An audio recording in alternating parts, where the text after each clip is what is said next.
तो आदाब, नमस्कार, गुड इवनिंग, सत श्री अकाल। एक बार फिर आप तमाम लोगों का स्वागत है क्राइम तक की कहानी के इस एपिसोड में। उम्मीद है पूरी फैमिली अच्छी होगी, अपना और अपनों का ख्याल रख रही होगी।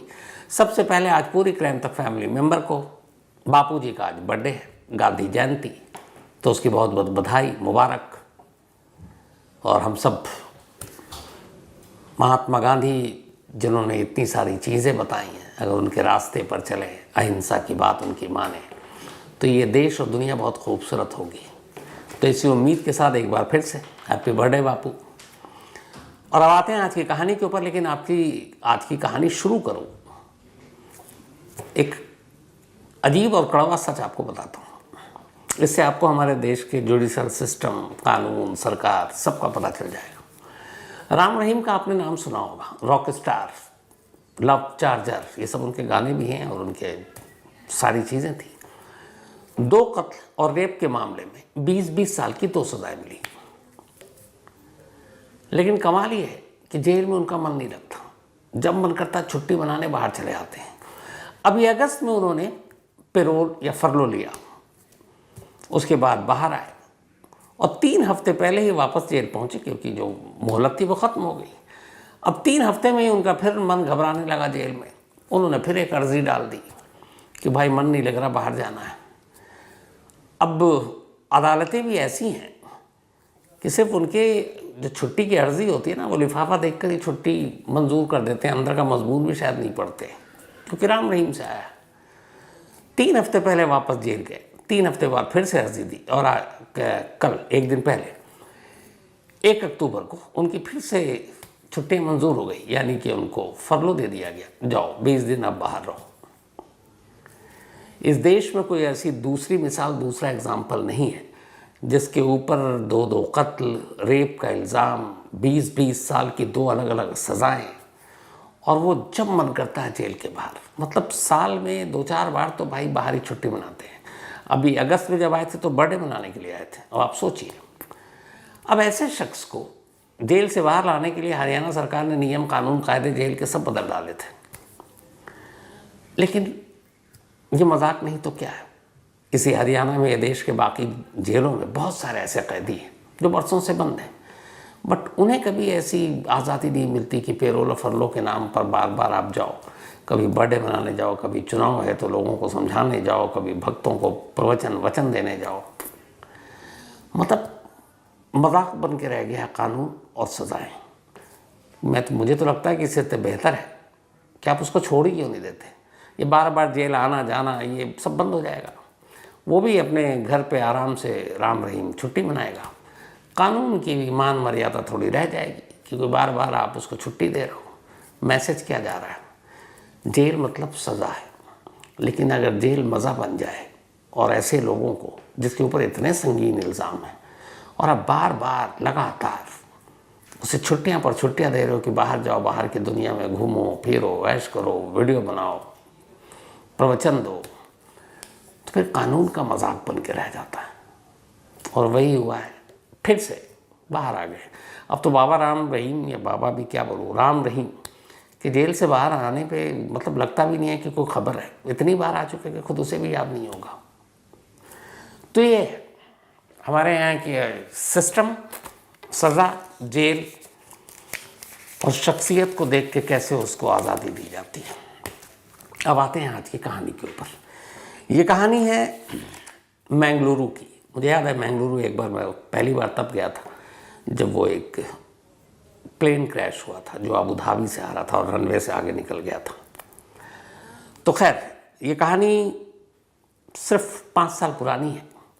बात 12 मई 2019 की है। सुबह का वक्त था और इसी मैंगलुरु के एक पुलिस स्टेशन में, जो कि नेशनल हाईवे 66 पर पड़ता है, वहाँ एक घंटी बजती है।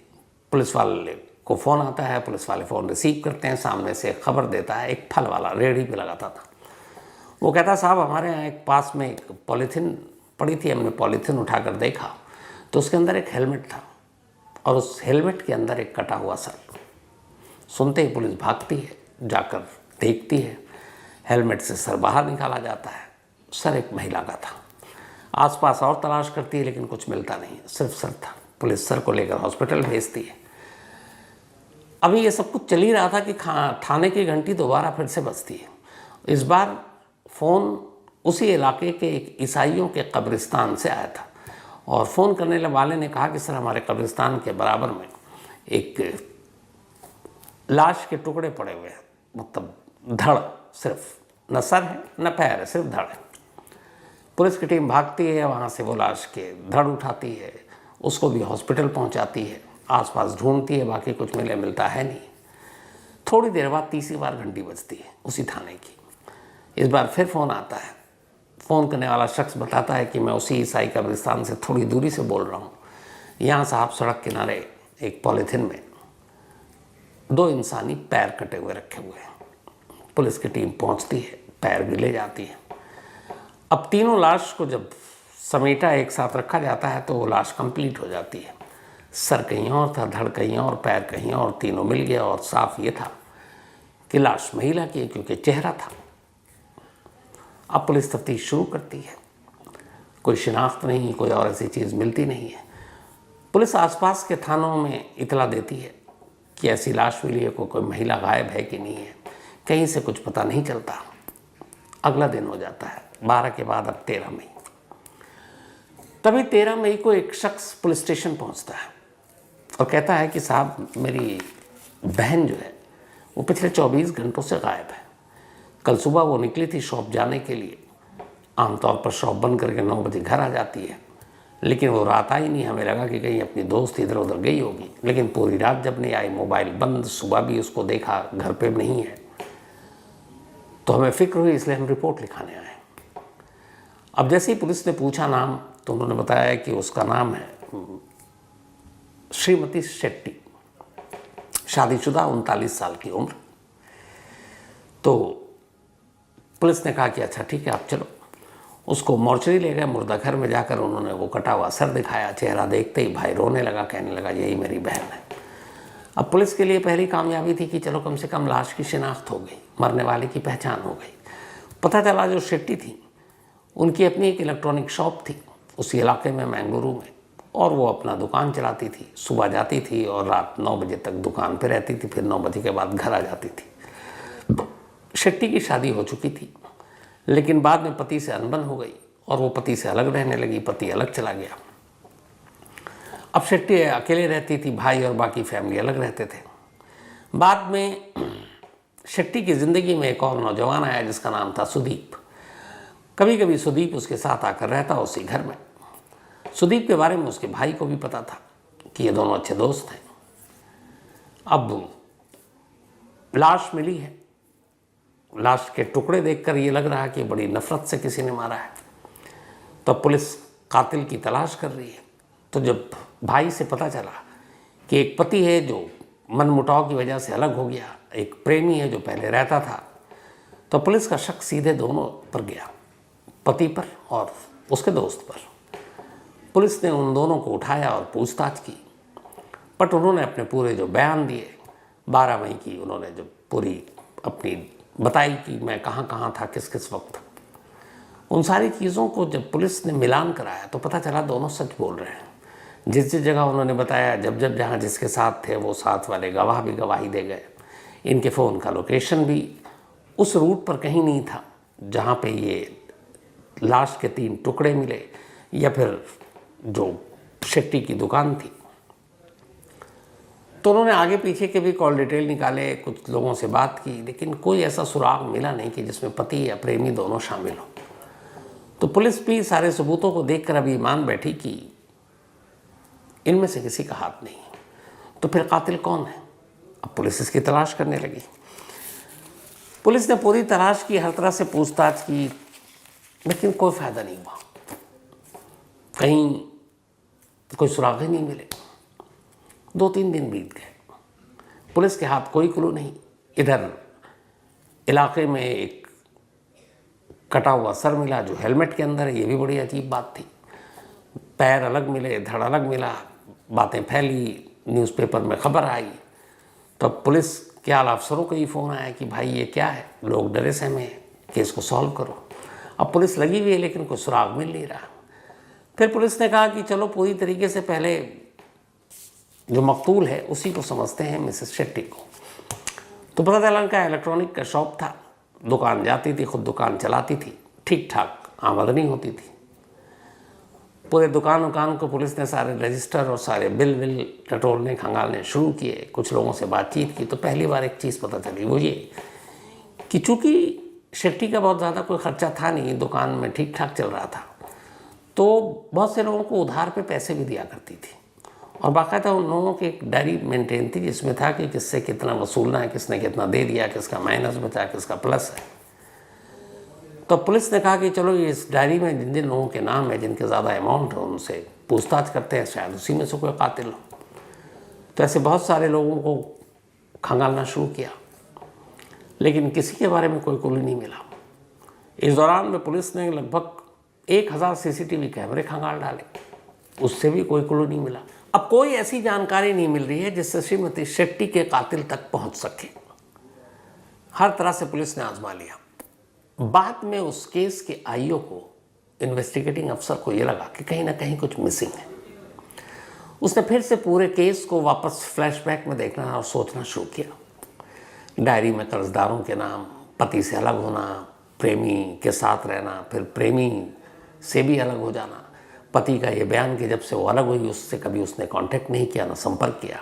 प्रेमी ने कहा कि वो बेशक उसकी ज़िंदगी में था, लेकिन कुछ वक्त रहा, उसके बाद से उसने कभी कांटेक्ट नहीं किया। दोनों के मोबाइल से भी इस बात का सबूत मिला कि उन्होंने कभी ना कोई कॉल किया, ना मैसेज किया, ना व्हाट्सएप किए। तो फिर सारे सीसीटीवी कैमरे भी देख डाले, उसमें भी कोई ऐसी चीज़ नज़र आई। तो फिर कातिल कौन? तब पुलिस ने फिर कहा कि जो भी कातिल है वो 12 मई, जिस दिन ये लाश के टुकड़े मिले, सुबह करीब 11 बजे के आसपास का वक्त था, तो उसी दौरान मिले। तो उसी दिन श्रीमती शेट्टी का पूरा शेड्यूल क्या था, कब घर से निकली, क्योंकि दुकान उस दिन पहुंची नहीं, और लाश मिलती है 9 बजे, वो दुकान पहुंच जाती है, लाश मिलती करीब 11 के आसपास, फिर 12। तो आखिर वो कहाँ गई? क्योंकि घर के आसपास के सीसीटीवी फुटेज से जो पुलिस ने देखा, वो अपनी स्कूटी से निकली और चली गई। उसके बाद शहर के कम से कम 1000 सीसीटीवी फुटेज खंगाल डाले, कहीं नहीं मिला। तो पुलिस ने कहा उस दिन की इसकी पूरी रूटीन को चेक करो, उसी दिन के रूटीन से शायद कुछ पता चले। अब पुलिस ने सारे सीसीटीवी फुटेज को फिर से खंगालना शुरू किया। जब खंगालना शुरू किया तो एक जगह, और उस फुटेज को पुलिस कई बार देख चुकी थी, अलग अलग कैमरों में कैद थी शेट्टी। एक जगह एक सीसीटीवी कैमरे में सिर्फ 2 सेकंड का एक फुटेज था, सिर्फ 2 सेकंड का। और वो 2 सेकंड के फुटेज में ये तस्वीरें दिखाई दी कि शेट्टी स्कूटी पे जा रही है, अचानक स्कूटी रुकती है, बराबर में एक बाइक वाला, और यूं घुमाती है गर्दन और उससे कुछ कहती है और यूं निकल जाती है। सिर्फ 2 सेकंड। 2 सेकंड में स्कूटी रुकी, उसने यूं कुछ कहा और स्कूटी आगे बढ़ गई, बस। अब इसमें ऐसी कोई चीज़ तो थी नहीं कि जिस पे कोई शक हो। और भी जगह पे सब कुछ देखा, लेकिन कुछ मतलब सुराग ही नहीं मिला। तो फिर ये 2 सेकंड की तस्वीर में ऐसी क्या पहेली हो सकती है जिसको सुलझाया जा सकता? पुलिस को लगा जितने भी कैमरे देखे उसमें से सारी चीज़ें खंगाल मारी, कुछ क्लू नहीं मिला। लास्ट में आकर उसी 2 सेकंड के क्लिप पे पुलिस की नज़र टिक जाती है। पुलिस को लगता है क्लिप है तो 2 सेकंड का, लेकिन चलो इसमें देखते हैं कि आखिर ये शख्स कौन है जिससे सिर्फ उसने स्कूटी रोका, पलटा, कुछ बोला, आवाज़ तो आई नहीं कि क्या बात हुई, और निकल गई। 2 सेकंड। अब उस सीसीटीवी फुटेज में शेट्टी को हटाकर उस बाइक पे जो बैठा था उसका भी चेहरा दिख नहीं रहा, हेलमेट था, लेकिन पीछे से उस बाइक का नंबर सीसीटीवी कैमरे ने रिकॉर्ड कर लिया था 2 सेकंड के उस फुटेज में। उसको जूम करके, क्लीन करके उस नंबर को निकाला गया, और उस नंबर के थ्रू पुलिस को उसके मालिक का पता चला कि वो बाइक जो है वो जोनास सैमसन नाम के एक शख्स की है, जो उसी इलाके में रहता है, और वहीं समंदर किनारे शाम को वो अपने कबाब के ठिया भी लगाता है। रजिस्ट्रेशन नंबर से सैमसन का पता चला। इसके बाद पुलिस उसके घर पहुंचती है। जब वो उसके घर पहुंचती है तो ऐसी दस्तक देती है। अचानक सैमसन सामने आता है, लेकिन सामने पुलिस को देखकर वो उल्टे पैर भागता है और भागते ही अंदर का दरवाज़ा बंद कर लेता है और अब अंदर कुछ करने वाला था। तब तक पुलिस को एहसास हो गया कि कहीं वो डर के हमारे कुछ कर न ले। पुलिस अंदर जाती है, दरवाजे को जबरन तोड़ती है और सैमसन को पकड़ती है। तब तक सैमसन अपनी जान देने की कोशिश कर रहा था। अब पुलिस उसे काबू में करती है, फिर उससे पूछती है कि तुम ऐसा क्यों कर रहे हो। तो सैमसन कहता है कि मुझे उम्मीद नहीं थी कि इतनी जल्दी पुलिस आ जाएगी। फिर पुलिस पूछती है कि श्रीमती शेट्टी से तुम्हारा क्या लेना देना। तब वो बताता है कि मैं एक दुकान है, मैंने उनसे कर्ज लिया, वो कर्ज पे पैसे देती, मैं ब्याज देता हूँ। अब पुलिस ने वो डायरी खोली जिस पे शेट्टी जिन जिन लोगों को पैसे देती थी, उनमें एक नाम उसका भी था, लेकिन वो नाम पूरा नहीं था। इसका नाम जोनास सैमसन था, उसमें सिर्फ सैमसन लिखा हुआ था। अब वहाँ इस नाम के बहुत सारे लोग थे। तो पुलिस पूछती है, फिर तुमने कत्ल किया? पहले वो इनकार करता है, फिर मान जाता है, फिर वो कहानी सुनाता है। कहता है कि उसने शेट्टी से पैसे लिए थे और उसके आधे से ज़्यादा पैसे उसने लौटा दिए थे। कुछ पैसे उसे लौटाने थे, उसके लिए उसने मोहलत मांगी थी और वो बीच बीच में लौटा भी रहा था। लेकिन वो हमेशा लोगों के सामने बेइज्जत कर पैसे मांगती थी जो लोग पैसे नहीं देते थे। और बोला मेरी अपनी भी एक इज्जत थी। तो कई बार उसने मुझसे कहा, मेरी बीवी के सामने एक दो बार वो घर आ गई और उसने बहुत बुरी तरह से जलील किया और कहा पैसे नहीं दोगे तो ये कर दूंगी, वो कर दूंगी। मुझे गुस्सा आया। मेरी बीवी ने कहा कि तुम जो भी करते हो उसके पैसे लौटा दो। तो मैंने ज़्यादातर पैसे लौटा दिए, बस कुछ पैसे बाकी थे। तो उसका 2-3 दिन से फ़ोन आ रहा था, मैं उठा नहीं रहा था। इत्तेफाक से उस दिन जिस दिन ये इंसिडेंट हुआ, उसने बताया कि उसका एक मैसेज आया कि अगर तुमने पैसे नहीं दिए तो मैं कल तुम्हारे घर आऊँगी पैसे मांगने। अब उसे लगा कि वो पैसे मांगने घर आएगी, फिर बीवी के सामने बेइज्जत करेगी। तो उसने कहा मैं तुम्हें लौटा दूंगा, घर आने की ज़रूरत नहीं है। लेकिन उसे पता था वो आएगी। इत्तेफाक से जब ये जा रही थी तो सैमसन के घर की तरफ ही जा रही थी, वारदात वाले दिन 12 मई को। और सैमसन घर से निकला था। जो 2 सेकंड का फुटेज था, उस फुटेज में ये था कि ये अचानक उसको सैमसन दिख गया और उसको शेट्टी दिख गई। वो बाइक रोकती है और ये 2 सेकंड की जो सिर्फ बात थी वो ये कि मैं तुम्हारे ही घर जा रही थी। उसने कहा चलो मैं चलता हूँ। उसके बाद वो आगे से बाइक घुमाता, क्योंकि फुटेज इसके पास था नहीं। उसके बाद शेट्टी और सैमसन दोनों सैमसन के घर पहुँचते हैं। घर जाने के बाद वो कहता है मुझे थोड़ी और मोहलत दे दो, लेकिन वो चीखती चिल्लाती है, उसकी बीवी के सामने उसकी बेइज्जती करती है। उसे गुस्सा आता है। वो कहता अच्छा अंदर आ जाओ, पैसे ले लो। जैसे ही वो अंदर जाती है, गुस्से में वो उसके सर के ऊपर कोई वजनी चीज़ मार देता है। जैसे ही मारता वो खून से लथपथ नीचे गिर जाती है। इसके बाद वो अपनी बीवी से कहता है कि इसको घसीट के अंदर ले चलो। घसीट कर अंदर बाथरूम में ले जाते हैं, फिर वहाँ वो उसे मार डालते हैं। उसके बाद उसकी लाश के टुकड़े करते हैं और उन टुकड़ों को 3 अलग अलग चीज़ों में पैक करते हैं और अपनी बाइक पर खुद सैमसन तीनों टुकड़ों को 3 जगह पर फेंक कर चला आता है। और ये सब करने के बाद सारे घर की सफाई कर देते हैं। उसकी बीवी विक्टोरिया वो अपने मायके चली जाती है और उसे लगा कि अभी तो पुलिस को पता ही नहीं चलेगा, लाश की शिनाख्त नहीं होगी। लेकिन ऐसा होता नहीं है। 2 सेकंड के एक फुटेज ने इस कत्ल का खुलासा कर दिया। कातिल तक पुलिस पहुंच गई। इसके बाद इन दोनों के ऊपर मुकदमा चलता है। बीच में कोरोना आता है, मुकदमे में डिले होता है, लेकिन आखिरकार अभी 13 सितंबर को लास्ट मंथ 2024 13 सितंबर को लोअर कोर्ट अपना फैसला सुनाती है और इस पति पत्नी को शेट्टी के कत्ल के इल्ज़ाम में लाइफ इम्प्रिजमेंट यानी उम्र कैद की सज़ा सुनाती है। तो 2 सेकंड का फुटेज भी कई बार एक बड़ा केस खोल सकता है, इससे ये पता चलता है। तो आज की कहानी में इतना ही, लेकिन कहानी ख़त्म करूं उससे पहले एक बार फिर से आप तमाम लोगों को बापू का हैप्पी बर्थडे, गांधी जयंती की बहुत बहुत बधाई। अब आपसे मुलाकात होगी कल रात 9 बजे किसी नई कहानी के साथ। तब तक अपना और अपनों का ख्याल रखिएगा। Thank you very much.